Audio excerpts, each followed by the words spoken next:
Greetings, welcome to our show, Ghosts Are Near, where we discuss various aspects of the paranormal and paranormal exploration. I am your host, Keith Johnson. With me is my co-host, Sandra Johnson. Hey, hello there from our new digs. We are the founders of New England Anomalies Research, and this evening we are discussing the theory of alternate universes. With us we have the N.E.A.R crew, headed by Andrew Graham himself, our N.E.A.R affiliate. Howdy. Good evening, Andrew. Good evening. So let's talk about the theory of alternate universes. Kind of goes along with string theory, doesn't it? Which I know you are very knowledgeable about. Well, yeah, I mean, the theory of alternate universes, string theory, and quantum physics all kind of go hand in hand with each other.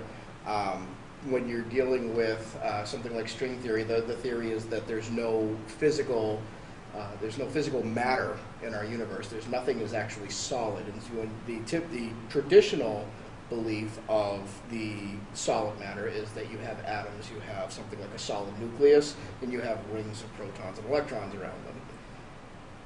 String theorists are going with the idea that there are, instead of a solid nucleus, everything down on a subatomic level, when you get down past that, is actually bands of electricity, bands of electromagnetic energy. So it's more like a string or a rubber band or something of that sort of nature of pure energy, rather than something being solid, which can vibrate, it can oscillate, and obviously it can vibrate on multiple different frequencies. Mm-hmm. Strings of different lengths, strings of different sizes. Some of them are open, some of them are closed, and just like any other vibrational aspect, you think in the terms of like music, something that vibrates on a certain frequency will resonate and will actually attract like frequencies and cause like vibrations. And that's where it can open up. In this case, you can open up windows or portals or doorways or however you want to call it, and it will actually turn into something that you can see in another dimension. The theory behind string theory is that the easiest way to describe it for me is if you picture something like a guitar string or a piano string, where at rest you see a string, you apply some sort of energy, or you do something in the case of a guitar string, you pluck it, the string starts to vibrate, and it actually appears to the physical eye almost to seem like it's many strings instead of just one. So the theory is that it's not just one string in motion, but when you apply the energy and you cause it to vibrate, it's actually showing you itself its multiple dimensional capabilities. Like my pen? The rubber pen. I guess that would relate to that, yes. In a sense, yes, absolutely. You know, and it goes hand in hand with quantum physics, which is the theory of infinite possibility. So in quantum mechanics, the possibility is that this pen, we observe it as blue or purplish sort of color.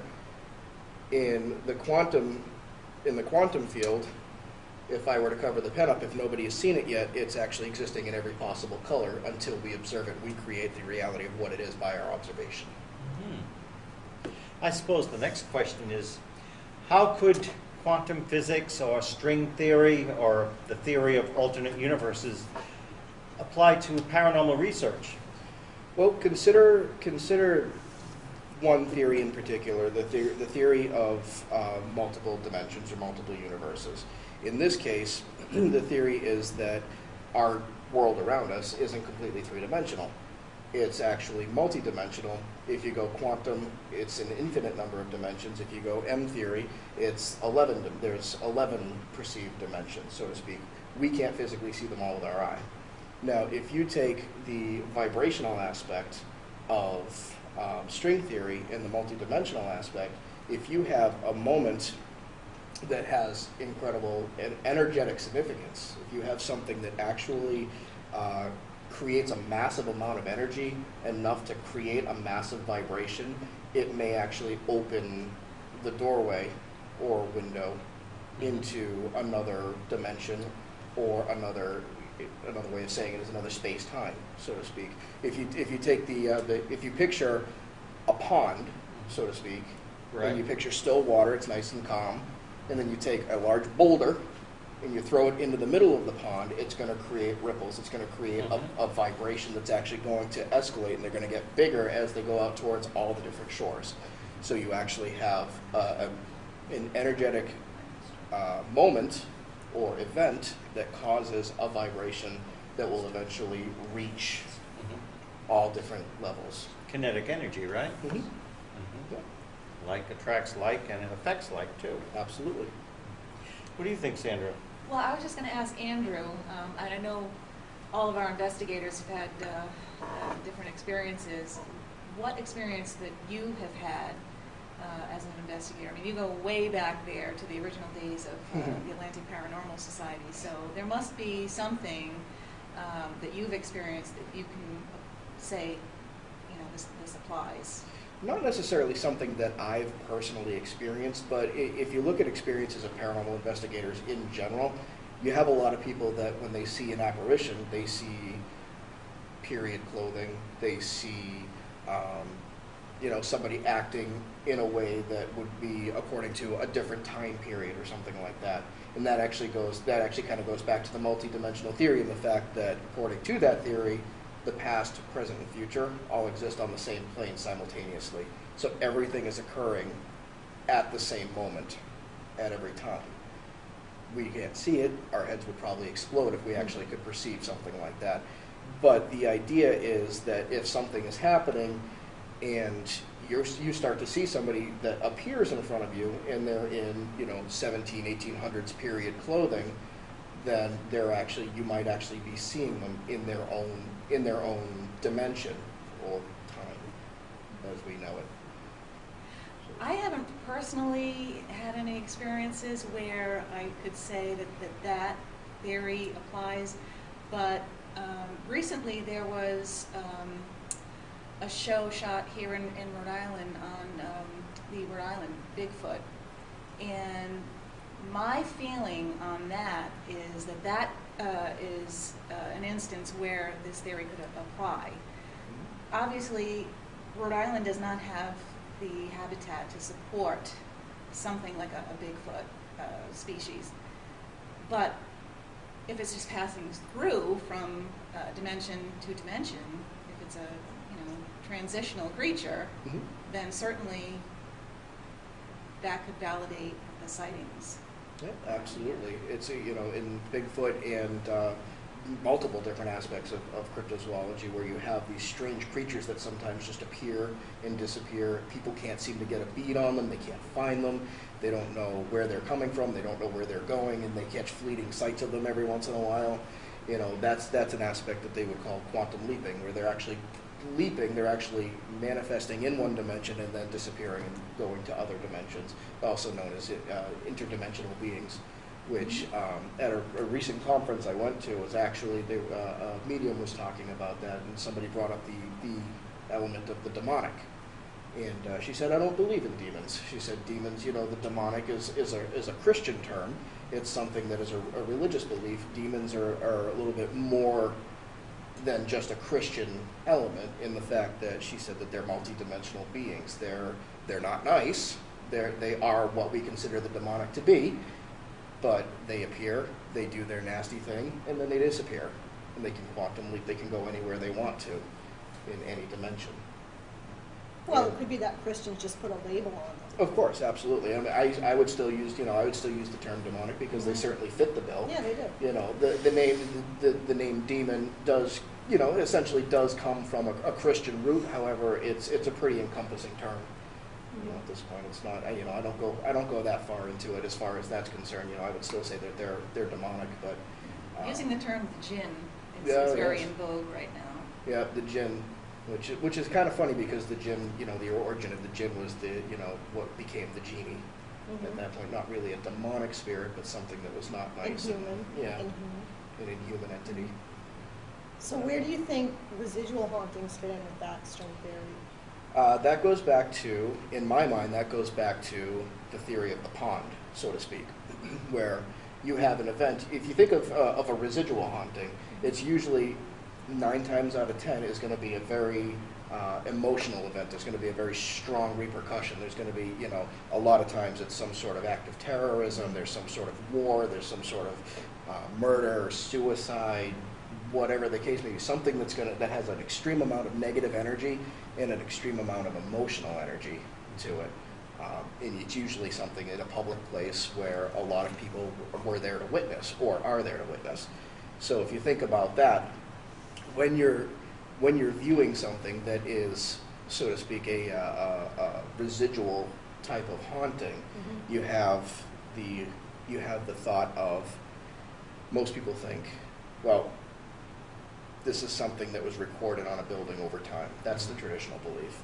Is something that, you know, every once in a while just kind of appears. It's an energy impression on this specific environment, which environments can store energy and they can store emotional energy.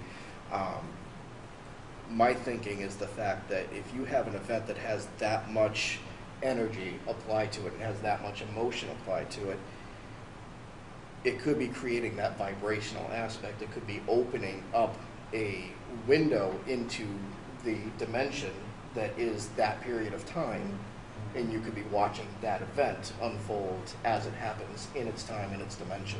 But they can't interact with us, so it's almost like you're watching. They probably could, through a window. to a degree. They probably could, and there are reports of certain residual hauntings that have, in a sense, not necessarily interacted, but have kind of become aware of the people on the other side seeing it. They probably could. My thinking on something like that is, if you have something like an assassination and that window opens up, they probably could see us, but they're so focused on the tragic event that's happening at that point that their blinders are on to everything else around them. Interestingly, Richard Felix, who Nathan interviewed some time ago for our show, he states that there are more residual hauntings in merry old England, a greater number than we have over here in the States, whereas we have more interactive types. I guess because the antiquity of the country and the buildings, I would say probably, and the yeah. stone structures. I would probably say that, you know, there is more what we would consider history. So I mean, it's hard for me to say. I mean, if there's more history, that means that there would be a more multi-dimensional aspect there. So there would be more dimensions, which I don't think is necessarily true. However, England, you know, that whole area of the world in Europe was populated for longer than what we would consider in our part of the Right. world. So it was more heavily populated for a longer period of time. So I can imagine that there could be more things, more residual activity, or more of that type of activity happening, just based on the fact that there are more heavily populated dimensions, so to speak, rather than what we have where, you know, there wasn't as dense a human population. Right. Of course, there's the human aspect element too, where people do see, I don't know if you want to call them apparitions, something appearing in their households, sometimes recognizable, sometimes not. What's your take on that, Sandra? Well, actually, I was going to ask Andrew,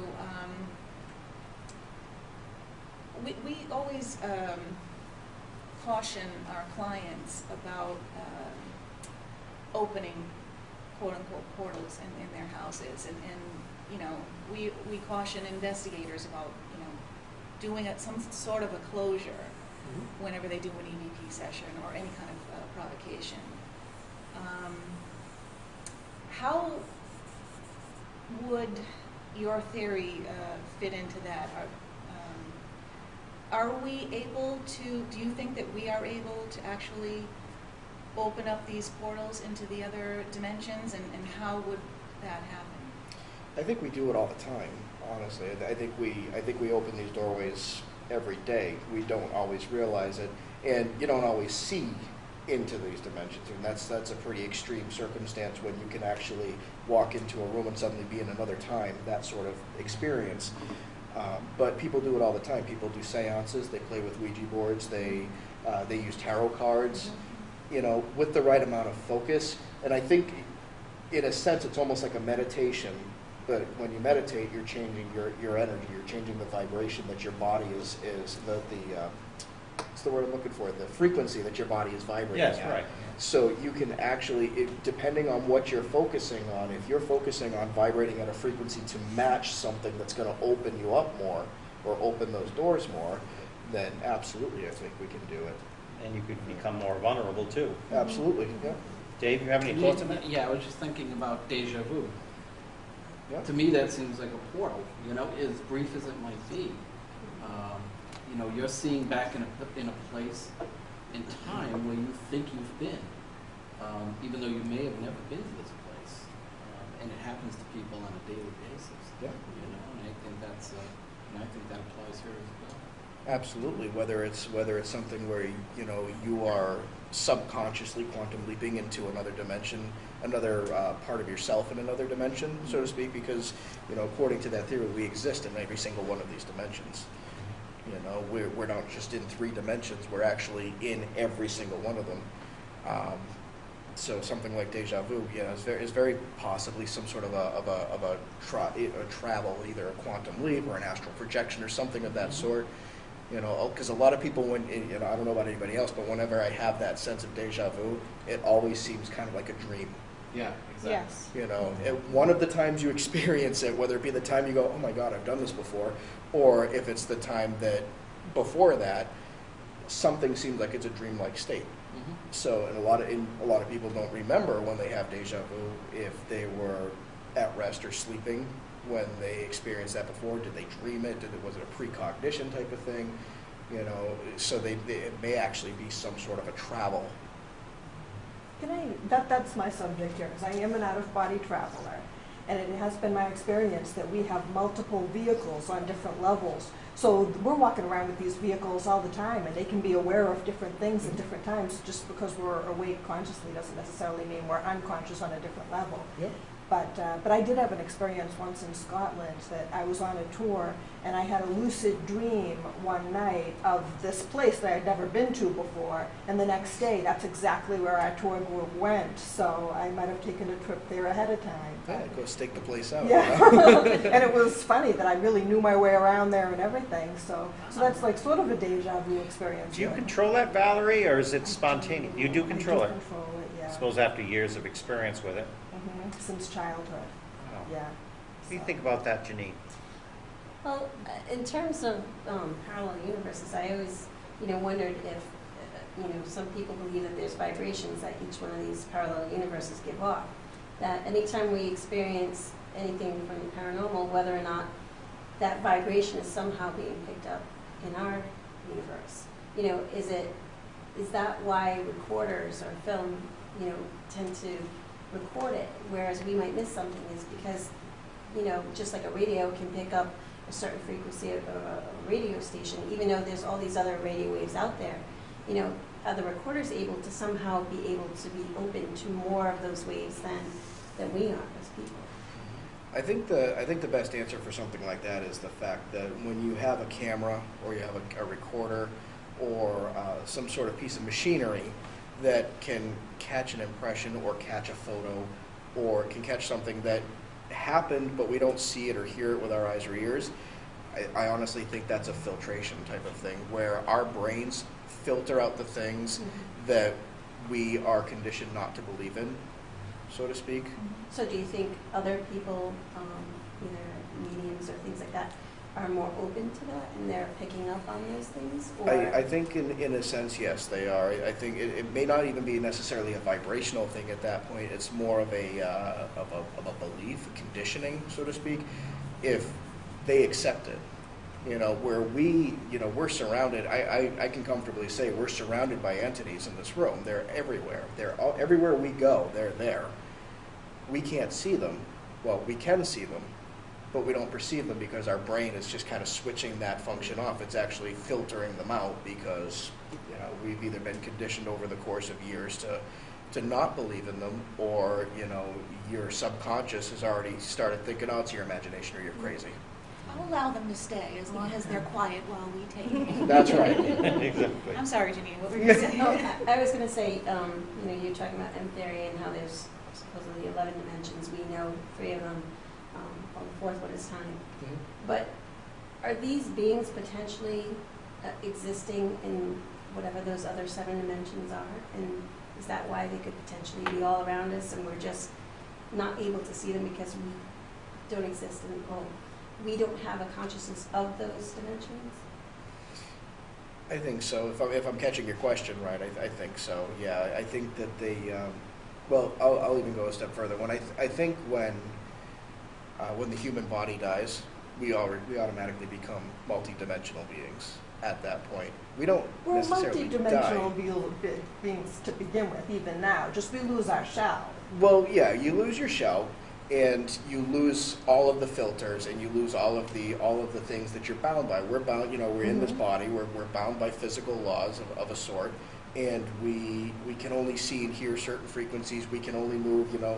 Technically, if you were able to change your frequency supposedly to a certain extreme degree, you should be able to walk through walls. However, we can't do it. If I try to walk through the wall, I'm going to wind up with a concussion. Could you demonstrate for us? No. You first. Process of osmosis. That's right. Yeah. That's right. And if you think about, once the body, that shell that you described, expires, then it kind of releases your essence or who you are into the universe, quote unquote, and you're no longer bound by those laws. You're actually free to be that universal multidimensional being. So you can actually essentially live to your full potential as a person, so to speak. I think Now, how does all this apply towards time travel? time travel? We have to go throw that wrench into the works. Well, I'm interested to hear what you're going to say about that.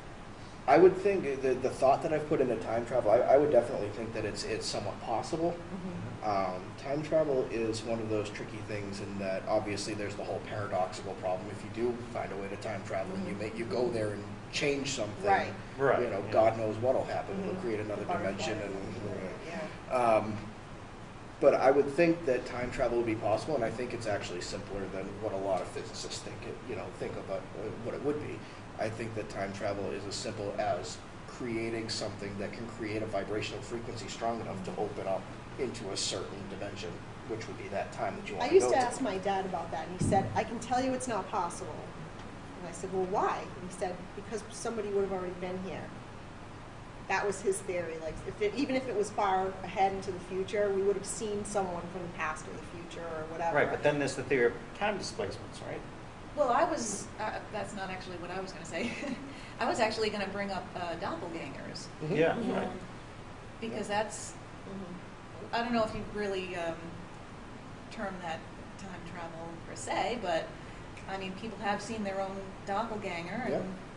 that's sort of like, Well, there's also the theory that all these UFO sightings and whatnot is actually, our race from sometime in the future coming back. There's the theory that is time travel. Yeah. Go They're to just Roswell playing and see tag the with bodies. us, you know? Yeah. Exactly. Yeah. There's the theory that Atlantis, the city of Atlantis, hasn't fallen into the ocean yet. It's lost, and Plato saw that it was lost. Nobody's been able to find it Yeah, because what it if it hasn't hasn't happened yet. right? Yes. Janine? And I think I heard somewhere that if somebody were to time travel, they kind of move to a different parallel universe at that point. So your parents are not your parents anymore if they exist in that other universe because they didn't give birth to you. It's this other universe now. Yep, that, it's a Yeah. completely different, yeah. So, the whole paradox thing, you have to wonder, well, is there such a paradox thing now? Because if you're in a different parallel universe, things are different. Right. Sounds like the show Fringe. Yeah. You guys watch that? Yeah. Or Very good Sliders. show, by the way. Sliders from That's right, Sliders, yeah. Nathan, you have any final thoughts on this?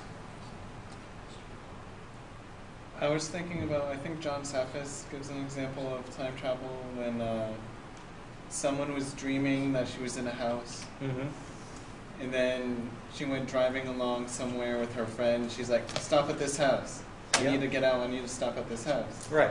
And then a woman opens up the door, and the woman that opened up the door faints because she recognized the Yeah. female Yes. because Yeah. she was haunting that house Mhm. while she was dreaming. Yes, and Paulino also expounds on that theory as Footsteps well. in the attic. That Yeah, was a Footsteps in the Paulino Attic. case. Yep. Yep. Yes. Absolutely. And, That's of course.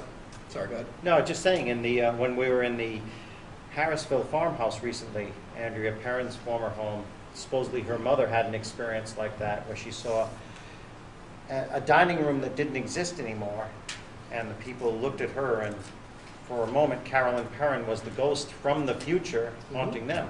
Just a brief And moment. They were all looking at her. Yes, right. Which Yeah, it was I found was like interesting. you know, both sides of the coin, so to Yeah. speak. Absolutely. So when you think about when you go on a paranormal investigation and you're somebody's been seeing their somebody from the 1800s or whatever, when you come face to face with that apparition, if it ever happens, they might just be just as surprised to see you as you are to see them, because they might be investigating strange sounds that they've been hearing while you're walking through the house on our dimension. Well, in our last minute, does anybody have any closing thoughts on this theory? We Although- could go on all night, obviously. Yeah, it does seem strange, though, that if Yeah. that is the case, it's like, why do paranormal investigators keep reporting seeing period piece people? How come they're not just as often saying they saw some person in crazy clothes because they were from the Well, future? that's it. Jetsons. Yeah, right, Well, exactly, I think exactly. just That makes just sense. like in the case of the guitar where the string resonates, sooner or later that resonance stops. Yeah, And Slows maybe down and that is stops. the time period where it stops. We can't go any further out from there. Well, you notice a lot of people that do talk about seeing people in period clothing. It seems to only go back as far as like the 17 or 1800s. Yes, right. yes. You don't Right, see that's interesting dinosaurs. too. Right. You don't see Yeah. dinosaurs. You don't see people. You don't see Neanderthals. You don't see anything like wasn't that. I- Even had this all, yes, right. Bummer. I know. But you were mentioning that you said there was a sighting of a dinosaur supposedly. Yeah, I seem to recall watching something on the History Channel where a woman saw somewhere in Arizona, I think it was, for a fleeting moment, a Tyrannosaurus Rex. She was very horrified. I would be. I Yeah. would be. Yeah. She was looking at some old paintings that seemed to depict a T-Rex. And I think it was in the Colorado Rockies or Oh, something. was it? Yeah. And she saw something. And all of a sudden, she supposedly heard this deep growl. She thought it was her dog growling in the cave, and it was echoing. And all of a sudden, she turns around. There's this T-Rex looking, or what looked like, what we would think a T-Rex would look like, just staring right at her. And growling. That'd be enough for That, me. that was very unnerving, the way it was described. And then it started coming towards her, and then it vanished, kind of waved and vanished. Yep. You know? I would imagine it's possible. I would think that that's such a rare thing, mainly because of what you had said before, where those vibrations can peter out over time. And Yeah. those folks from the future, they just stay in their spacecraft. We Yeah. just see them flying around. Or they could be in Well, Invisible. if they're time travelers and they know they can't create the paradox, they ignore it. They observe, but they stay clear of what we Yeah. do, so they don't change it. The occasional Like shadow abduction. people, and like Right. they seem to Occasionally. Yeah, observe. good point, good point. Like shadow people, yes, exactly. Okay. Maybe they're shadow people. That's one theory on shadow people. It could very well be. Well, I want to thank you all for this discussion. And should we be calling you Professor Graham now? Negative. Okay. Well, thank Look you. for Andrew's book coming out soon. Seriously. Yes. Yeah. We look forward to that. You have a title for it? I don't at this point. I'm still working on the body of it. The title will be the last thing at this Okay. point, but hopefully it will be out soon. Yeah. Thank you, Andrew, Lisa, Nathan, David, Janine, Valerie, Sandra. The whole crew today. Yes. We'll have to continue this discussion again sometime. Absolutely. We will. Okay. To be continued. To be continued. All right? Okay, anybody have anything they want to say before we end for the night? The end. Anybody? If I see a dinosaur, I will probably go running down the street. Well, thank you for watching. This has been very interesting, and we hope to continue more discussions like this. Thank you for joining us on Ghost Star N.E.A.R, and until next time, stay safe. Good night. Good night. Good night.